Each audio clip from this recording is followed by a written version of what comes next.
All right, listeners, welcome back. Super excited to have you here today. We have an extra special guest. This is my friend Bethany Bacon. Now, she has such an amazing story to share with you. And, you know, all of the struggles that we work on to overcome in our life, they become challenges, but you know what? We find ways to overcome them. We learn how to move through them. God helps us get through a lot of these challenges that we have in our life, and Bethany is no different. And so at birth, she had one of the biggest struggles. She was born premature, ended up on a ventilator. This has caused a lot of challenges to overcome in her life. Even so, speaking, her voice, the enemy is trying to take her voice, right? And so she's overcome a lot of these challenges. And so, Bethany, so excited to have you here. Tell us a little bit about your story and, how you ended up in your business. Yes, thank you so much.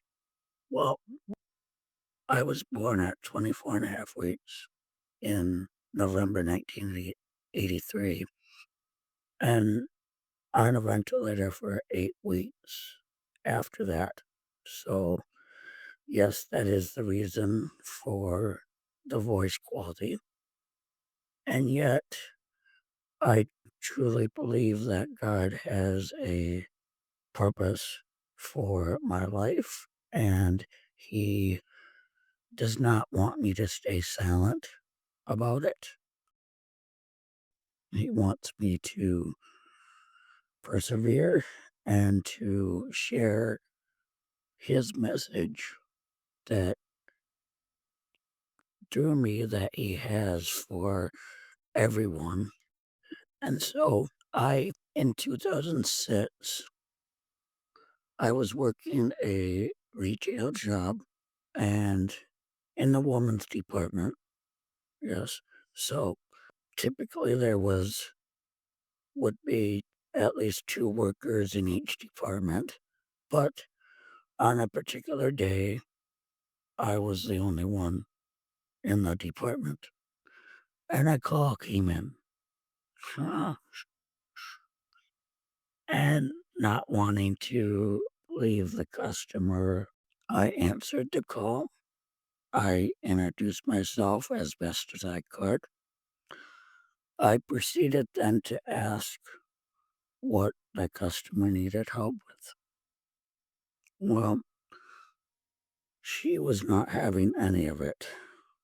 She proceeded to ask the obvious question that anyone would rightfully ask.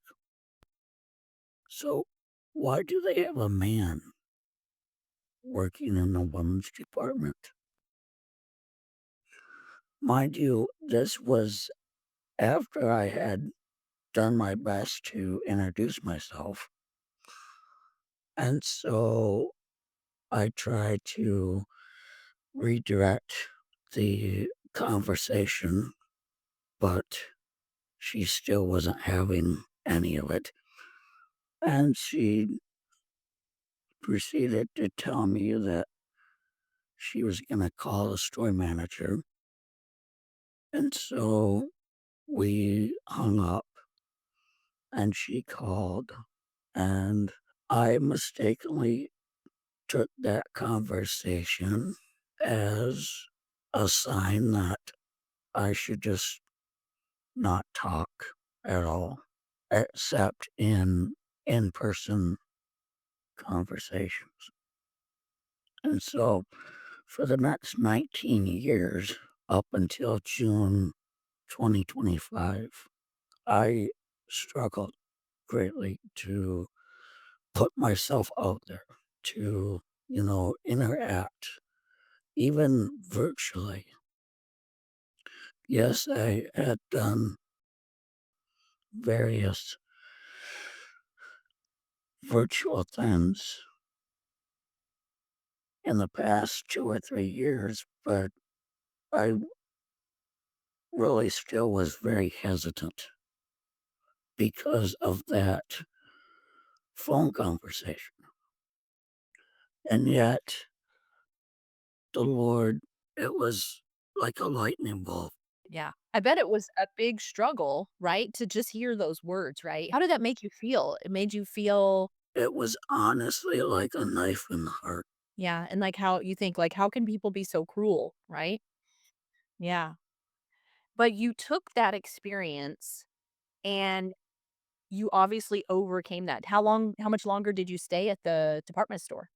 Not too long. I think it was one of those seasonal positions, and so but, you know, I that was one situation that I can look back on and say, "Okay, I it was a mistake to give in to Satan because it was he wanted to silence me, and he did, and yet I And there's so many yeah, yeah. There's so many times where we do get into those situations where, okay, maybe it just would be better if, or if this, then this, right? Like, if I just be quiet, nobody's gonna talk to me like that, right? But then the enemy wins, right?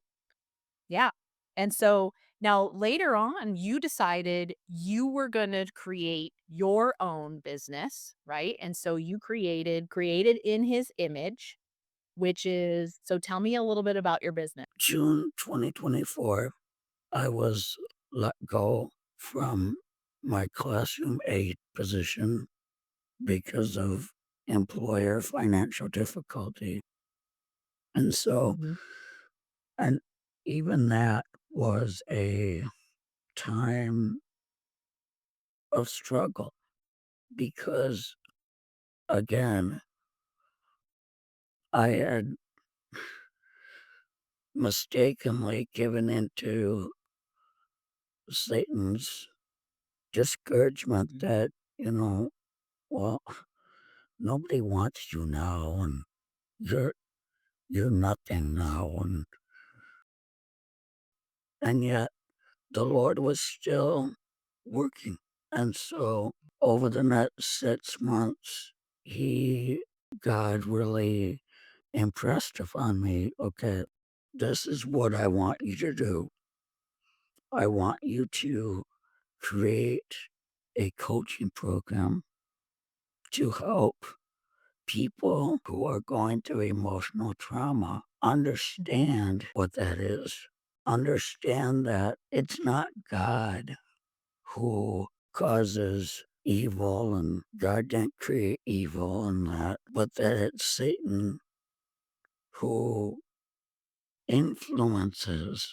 And so for the next 6 months, so July through December there, I created a coaching program, 12-week, starting with the foundation that we all have the same enemy, Satan, and he's the one who is a thief. He's the one who steals, kills, destroys. And then the other 11 weeks are going through 11 of God's attributes. Now, I know that there are more than 11 attributes of God, but the other attributes of God are included as a bonus with the coaching program. And another bonus I have is for people to continue on with me for up to a year, just if they want more of that, one-on-one connection. And so I truly believe society is missing the truth. Yes, we have the Bible. God has given us everything He wants us to have. And yet there's too many people walking around with in discouragement and defeat, despair, and it's like there's a better way to break free from the grip of emotional trauma. And so That's awesome.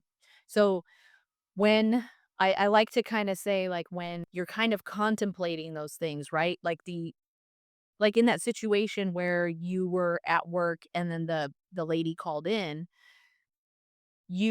we as believers need to know the enemy by the fruit that it produces, right?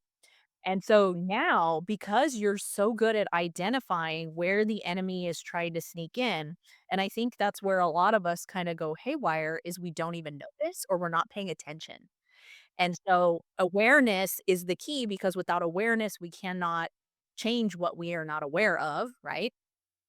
And so now knowing what you know, how is it so much easier now to identify when the enemy is trying to sneak in? It's amazing how quickly I'm able to recognize it, and also how quickly I'm able to recognize when God is speaking to me. So it's been such a transformation in my own life. Um, I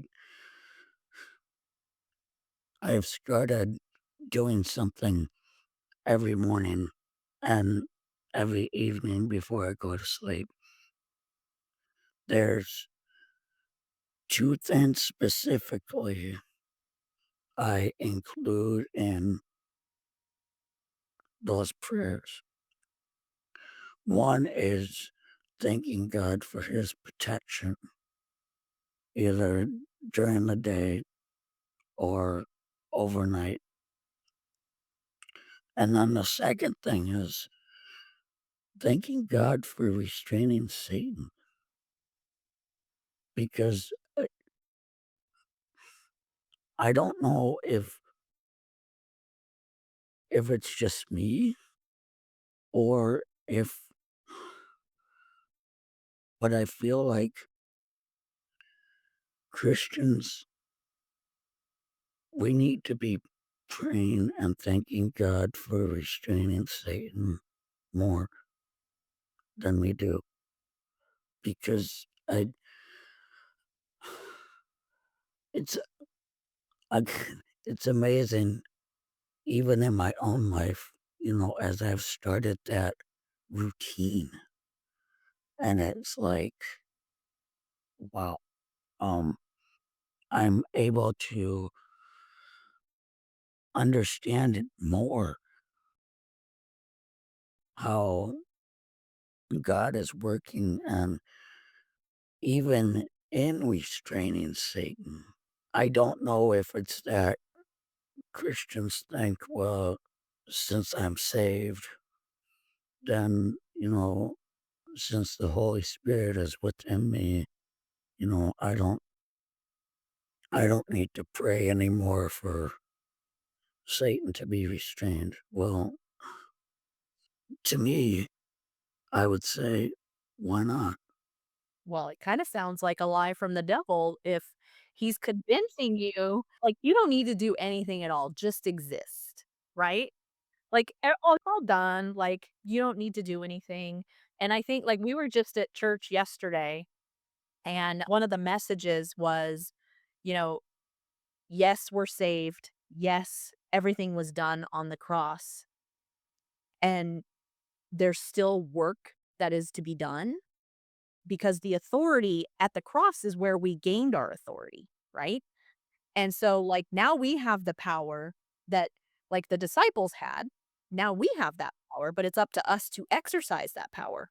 But if we're not exercising that power, what what good are we doing, right? Yeah, and so I completely agree with what you're saying. She did mention that, like, we're some of us as Christians are just kinda sitting on the couch just, "Hey, Jesus, you got it, right? You're handling things." We're just waiting for him to come back.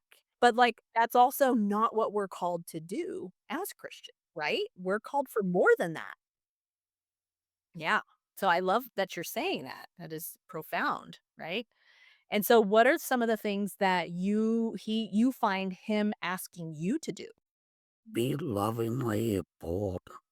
not shoving things down people's throats or minds or whatever, but coming alongside people and guiding them through the truth.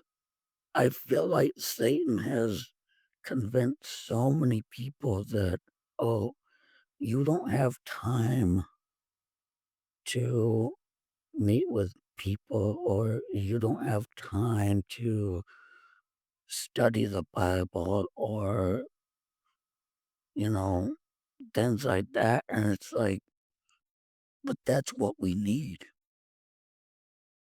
And so I mean, God gives us 24 hours in a day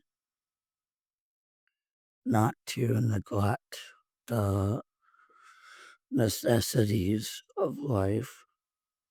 And yet, how are we spending that time?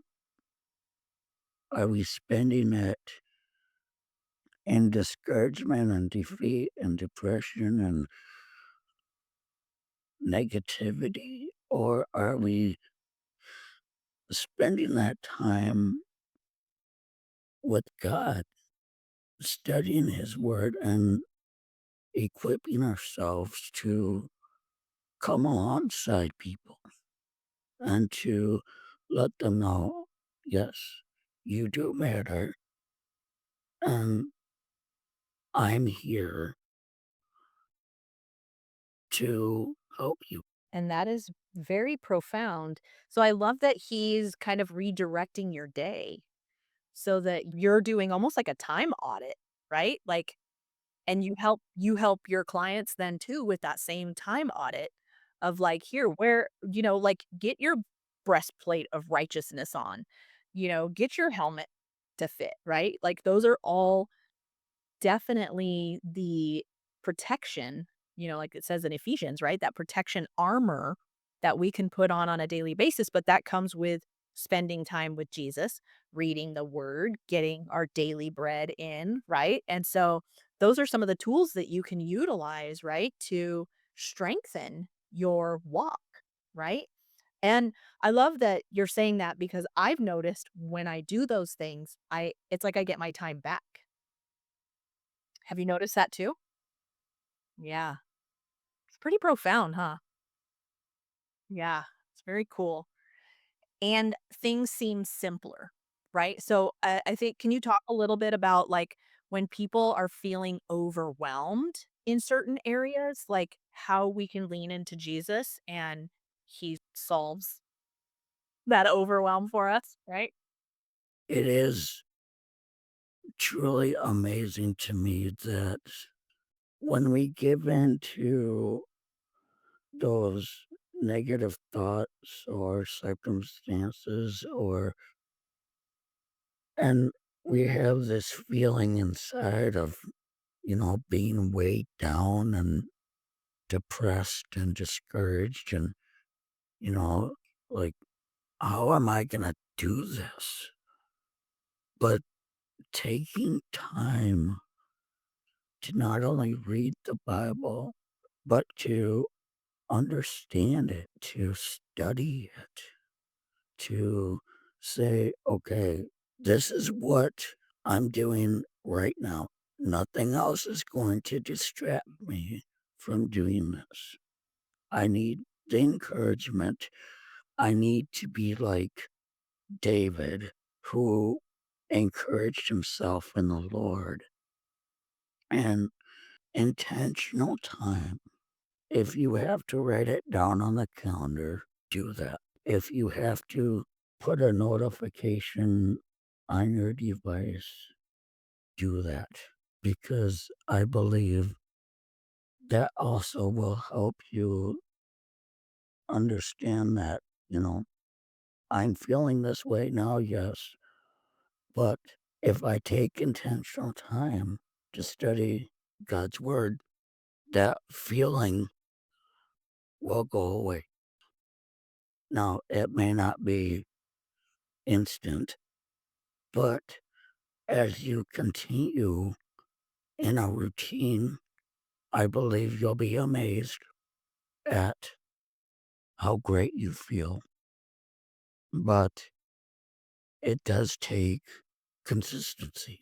It does take intentionality, and so but it is available, and like I say, it is amazing how great you feel once you've done that, I guarantee you. So profound. Bethany, it has been such a pleasure getting to know you, hearing about your mission, your Jesus story. I absolutely love talking to you. You're so inspiring. And I know that there are so many people out there that need your help. And so, created in his image, if you're looking for Bethany, you're on LinkedIn, you're on what other socials are you on? I'm on Facebook. I did put my website in. Wonderful. We will get that website to you.